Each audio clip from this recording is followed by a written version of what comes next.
Saudara, ada seorang artis terkenal. Saya akan membuka mata hati kita ya. Seorang artis terkenal, dia sudah tenar, dia sudah kaya, sudah punya banyak fans. Terus saudara, di balik ketenaran seorang artis ini saudara, ketika mendengar berita bahwa artis ini mati, dan yang lebih menghebohkan, dia mati karena bunuh diri. Itulah Kim Jong Hyun. Artis apa ini? Berarti ini hobi drakor, ya kan? Orang kalau hobi drakor, apa arti drakor? Tahu juga. Drakor kepanjangan berarti hobi-hobi drama Korea ini. Ya, luar biasa. Kim Jong Hyun, ya, seorang artis tenar, ya, sudah punya banyak fans, terkenal di mana-mana saudara. Sehingga satu ketika dia meninggal tanggal 18 Desember, banyak fans menangis buat dia. Bahkan saudara, yang paling menghebohkan, seorang fans pernah berkata di Twitter, dia bilang begini, Jong Hyun, engkau bagaikan Tuhan dan penyelamatku. Wah, luar biasa. Ya. Saking idola, saking ngefans dengan Kim Jong Hyun, sampai-sampai dia dikatakan Tuhan dan penyelamatku. Saudara, saya mau kasih tahu, boleh-boleh saja kita punya idola, boleh. Ya. Dulu waktu saya masih remaja, saya mengidolakan Nike Ardila. Oh, sampai lagu-lagunya itu saya hafal. Malam-malam aku sendiri tanpa cintamu lagi. Itu nyanyian siapa? Nike Ardila. Saya catat lagu-lagunya. Setiap kali ada lagu-lagu baru saya catat, saya menyanyi di karaoke karena saking fans. Ketika saya mendengar Nike Ardila, waduh, kecewa, sakit, aduh, kenapa ini fansku bisa meninggal? Luar biasa. Saudara, saya mau katakan, boleh-boleh saja kita ngefans kepada manusia, tapi jangan sampai, ya, jangan sampai saudara, idola kita menggantikan posisi Yesus di dalam hati kita. Amin. Yesus kita geser, kita taruh di tengah-tengah idola kita saudara, seakan-akan dia jadi berhala di dalam hati kita. Haleluya. Ayo ibadah. Aduh, ada sinetronku yang paling cantik itu Wilona. Wah, gak mau saya tinggalkan ini sinetron Wilona. Walaupun sudah ibadah, saya mau nonton dia dulu. Itulah yang jadi berhala. Boleh kita ngefans, tapi jangan mereka dijadikan berhala. Biarkanlah Tuhan menjadi prioritas utama hidup kita. Amin. Haleluya. Saudara, Yesaya, dia sangat mengidolakan pamannya. Itulah Raja Uzia. Coba ayat pertama.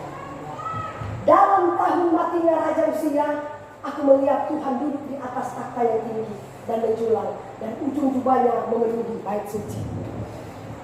Yesaya ini seorang anak muda 20 tahun saudara. Dia aktif melayani, dia aktif melakukan pekerjaan pelayanan. Dia sangat mencintai pamannya, itulah Raja Uzia. Kenapa? Raja Uzia adalah seorang raja yang punya wibawa. Dia raja yang takut akan Tuhan. Ketika Raja Uzia memimpin, negaranya maju, ekonominya maju. Setiap kali pergi berperang, dia selalu menang. Itu Raja Uzia. Kenapa dia selalu saudara menang? Karena dia berada di bawah pengawasan Nabi Zakaria. Ya. Nabi Zakaria mendidik Raja Uzia. Ya. Setiap kali Nabi Zakaria berbicara, Uzia mentaati, Uzia mendengar, dia melakukan dengan penuh ketaatan. Asitoh, Raja Uzia bisa berubah. Ketika Nabi Zakaria meninggal, saudara tahu, gak ada lagi yang membimbing Raja Uzia. Akhirnya dia berubah setia kepada Tuhan. Ya. Ketika para nabi-nabi ingin membakar ukupan di atas, tiba-tiba raja katakan begini, aku juga bisa bakar kok. Aku ini penguasa negeri ini. Nabi-nabi larang, jangan Usia, jangan. Satu nabi lagi tahu, jangan Usia. Siapa kalian? Aku ini raja. Saudara, mungkin dia bisa berhasil di bagian politik, ya, di bagian peperangan. Tetapi jangan sampai dia mencampur adukan politik dengan agama. Amin. Ya. Tuhan telah menaruh otoritas. Otoritas tertinggi adalah Tuhan. Tetapi dia memberikan kekuasaan di dalam gereja, di dalam bait Allah kepada nabi-nabi, hamba-hamba Tuhan. Amin. Kita boleh berkuasa di luar sana, tapi jangan sampai kita berkuasa di dalam gereja. Karena Tuhan telah memberikan otoritas. Amin. Otoritas tertinggi adalah Tuhan. Ketika Usia melawan, langsung dia kena penyakit kusta di sini. Akhirnya penyakit kustanya itu menyebar ke seluruh tubuh. Ketika penyakit kusta itu menyebar ke seluruh tubuh saudara, akhirnya dia diasingkan. Karena peraturan orang Israel kalau kena penyakit kusta nggak boleh tinggal di negeri itu, harus diasingkan. Karena itu penyakit yang menular seperti virus corona, ya, harus dikarantina istilahnya. Dia diasingkan, saudara. Akhirnya Nabi Yesaya mendengar bahwa Raja Usia mati. Dalam tahunnya matinya Raja Usia. Ya. Saudara, seorang raja yang dia idola-idolakan, seorang raja yang benar-benar dia ngefans dan dia cinta kepada raja pamannya sendiri karena pamannya punya wibawa yang luar biasa. Pamannya bisa membimbing semua masyarakat sehingga masyarakat itu bisa maju dan berkembang, bahkan ekonomi bisa maju. Asito mati gugur karena penyakit kusta. Akhirnya dia mulai termenung. Guna apa lagi aku bisa hidup ini? Seorang yang aku bangga-banggakan, idolaku, figurku, sekarang sudah mati. Sambil dia termenung, saudara lihat tiba-tiba firman Tuhan katakan, pada waktu Usia, saudara, ya, pada waktu Usia mati, kemudian Nabi Yesaya tidak bisa menerima kematian Usia. Dia merasa kehilangan, dia merasa seorang yang membimbing dia telah pergi meninggalkan dia. Dia sedih, sakit hati. Sambil termenung, tiba-tiba saudara, dia melihat Tuhan duduk di atas tahta yang tinggi dan menjulang, dan ujung jubahnya memenuhi bait suci. Jadi pada waktu itu Nabi Yesaya berada di bait suci ketika dia melihat Tuhan. Amin. Ya. Saudara, saya mau kasih tahu, ya. Pada waktu saudara Yesaya mengidolakan manusia, ya, ketika manusia itu pergi meninggalkan dia, dia nggak bisa terima. Tiba-tiba Tuhan katakan, ya, kudus, kudus, kuduslah aku. Artinya dia katakan kepada Yesaya, Yesaya, jangan pernah engkau menggantikan posisiku di dalam hatimu. Akulah yang kudus, akulah yang terhormat, akulah yang termulia, akulah yang terpuji dan tertinggi.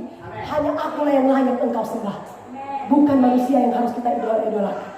Amin. Coba ayat kedua, coba. Dan mereka berseru-seru kepada saudaranya, kudus, kudus, kuduslah Tuhan semesta alam, seluruh bumi penuh dengan kemuliaan. Bayangkan Tuhan itu memperlihatkan dirinya di bait Allah itu pun cuma ujung jubah. Tetapi saudara, ketika dia nampak di bait Allah penuh dengan kemuliaan, sinar kemuliaan bait Allah itu, sampai-sampai Yesaya ketakutan. Akhirnya mereka katakan begini, kudus, kudus, ternyata hanya Tuhanlah satu-satunya yang harus sumber idola kita. Amin. Jangan pernah kita menggantikan saudara posisi Tuhan dengan yang lain. Karena kalau kita mengidolakan manusia, manusia bisa gugur, manusia bisa mati. Tapi kalau Tuhan sampai selama-lamanya tidak akan pernah mati. Dia kekal selama-lamanya. Amin. Haleluya. Itulah kuasa Tuhan. Ya. Saudara, ketika Yesaya mendapatkan penglihatan, dia katakan begini, Tuhan, aku tidak layak, aku tidak layak,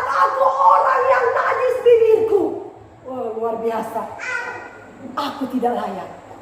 Tiba-tiba Tuhan suruh malaikat menjamah bibirnya.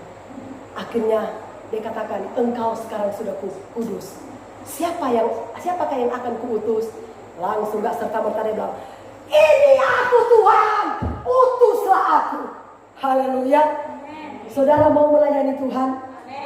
Coba di sini angkat tangan, siapa mau melayani Tuhan?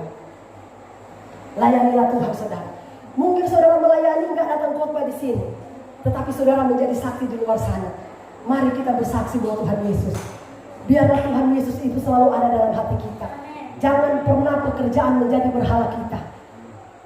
Saudara, saya kasih tahu, ketika kita bekerja, carilah sumber berkat. Sumber berkat itu adalah Tuhan. Walaupun kita banting tulang di luar sana, tapi kalau Tuhan tidak buka pintu, kapan kita diberkati? Pujian katakan, jika kau yang mengangkat aku, tiada yang dapat merendahkanku. Amin. Hanya Tuhan yang sanggup mengangkat dan menjatuhkan hidup kita. Jangan pernah kita berhalakan manusia. Jangan kita berhalakan pekerjaan kita, tapi mari prioritaskan Tuhan. Tuhan yang terbesar yang harus kita tahu di dalam hati kita. Amin. Karena dialah sumber kekayaan, sumber berkat, sumber kesehatan, sumber segala